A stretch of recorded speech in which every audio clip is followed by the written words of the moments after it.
And as we mentioned as well, it was a late night for the board. After their vote on masks, the board talked about quarantine plans and options. Our Shira Matsuzawa continues our coverage now to explain the different quarantine scenarios for West Ada. Shira? Well, Kim, the board approved the new quarantine policy during last night's meeting, but it was followed by a lot of confusion today. So we reached out to clarify.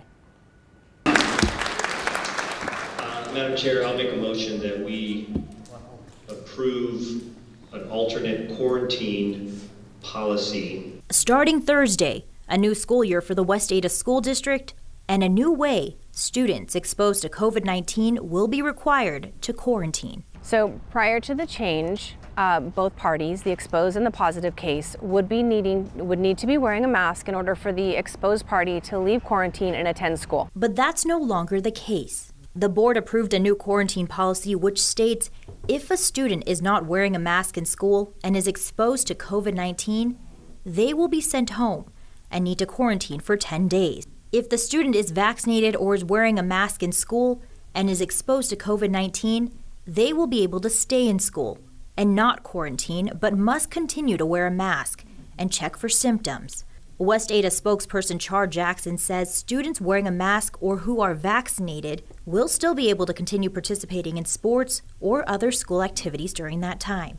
Our goal is to keep kids in person learning 5 days a week. So we do hope that this will encourage parents to have their kids wear the mask in order that they don't get quarantined and miss out on that in person in school. The decision came after a 5-hour meeting on Tuesday with West Ada School Board Chair Amy Johnson speaking out about how major public health decisions are now falling on schools. I think it's important to incentivize people to do the right thing. I am frustrated as heck that we're at a point where our local and state leaders aren't giving any guidance to the community. I think the board recognized that they want to incorporate parent choice in this, so I think that was reflected in their decision.